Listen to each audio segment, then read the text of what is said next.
بسم اللہ الرحمن الرحیم۔ السلام علیکم ورحمۃ اللہ وبرکاتہ۔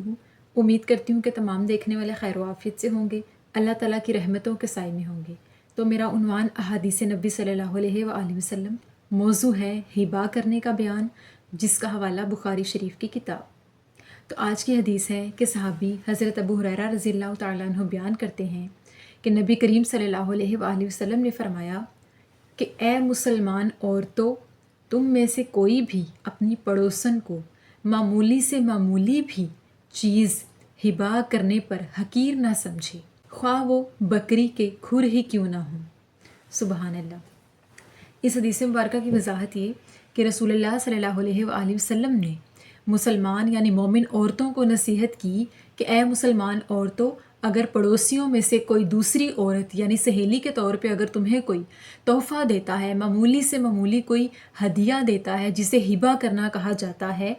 تو کوئی بھی اسے معمولی سے معمولی تحفے کو بھی کوئی عام نہ سمجھے، کیونکہ تحفہ محبت سے دیا جاتا ہے۔ ہبا کرنے کا مطلب ہے ہدیہ دینا، تحفہ دینا، یعنی کسی کو کچھ بھی خوش دلی سے پیش کرنا کہ یہ آپ کے لیے، اس کو عربی میں کہتے ہیں ہدیہ یا ہبا کرنا۔ اسی بارے میں بیان ہے کہ مسلمان کا ایک دوسرے کو تحفہ دینا اور اس کو قبول کرنا، اس بارے میں آقا علیہ الصلوۃ والسلام نے مومن عورتوں کو کیا فرمایا ہے۔ اس حدیث مبارکہ کی خاص بات یہ ہے کہ آقا علیہ الصلوۃ والسلام نے معمولی سے معمولی ہدیے کو بھی بہت زیادہ قیمتی قرار دیا، اور اس میں محبت اور اخلاق کو اوپر رکھتے ہوئے مسلمان عورتوں سے فرمایا کہ اگر کوئی تمہیں معمولی سے معمولی بھی ہدیہ دیتا ہے، چھوٹی سے چھوٹی چیز بھی دیتا ہے، اور مثال کے طور پہ فرمایا کہ خواہ وہ بکری کے کھر یعنی بکری کے پائے ہی کیوں نہ ہوں، ہڈیاں ہی کیوں نہ ہوں، اگر کوئی تمہیں یہ بھی تحفے میں، کوئی تمہاری سہیلی یا پڑوسن تمہیں تحفے میں دیتی ہے تو اسے خوشی سے قبول کرو، کیونکہ تحفہ دینا ایک دوسرے کے دلوں میں محبتوں کو بڑھا دیتا ہے۔ تحفہ دینے سے بغض، کینہ، نفرت اور غلط گمانیاں ختم ہوتی ہیں۔ بے شک تحفہ دینا اچھے اخلاق کی علامت ہے۔ تو ایک مومن کی نشانی ہے کہ جب بھی وہ دوست بنتا ہے یا کسی دوسرے کو دوست بناتا ہے تو آپس میں تحفے تحائف کا لین دین رکھتا ہے، جس سے پیار محبت بڑھتا ہے، خواہ وہ تحفہ قیمتی ہو یا معمولی سے معمولی ہو۔ ہمیشہ تحفہ لینے والے سے اس کی محبت اور اس کا اچھا اخلاق دیکھنا چاہیے، نہ کہ اس کے تحفے کی قیمت دیکھنی چاہیے۔ بہت سے ایسے لوگ ہیں جو خود تو منافق ہوتے ہیں اور دوسروں کے تحفے کو حقیرانہ طریقے سے لے بھی لیتے ہیں اور اس کی پیٹھ پیچھے اسے باتیں بھی کرتے ہیں اور اسے برا بھلا بھی کہتے ہیں۔ اگر کوئی مسلمان کسی دوسرے مسلمان کو تحفہ دیتا ہے تو اسے خوشی سے قبول کرنا چاہیے۔ مسلمان کی دعوت کو یا تحفے کو یا کسی بھی قسم کے چھوٹے سے چھوٹے ہدیے کو خوشی سے قبول کرنا چاہیے، کیونکہ اس میں اللہ کی رضا شامل ہوتی ہے۔ جو کوئی شخص اللہ کی رضا کی خاطر اپنے مسلمان بھائی کو کوئی بھی تحفہ دے تو اللہ پاک ایسے شخص سے محبت کرتا ہے، خواہ وہ تحفہ بکری کے کھر ہی کیوں نہ ہو، کوئی ہڈی ہی کیوں نہ ہو، تحفہ تحفہ ہوتا ہے، کیونکہ تحفے میں انسان کا اچھا اخلاق، اس کی خوش دلی اور اس کی محبت شامل ہوتی ہے۔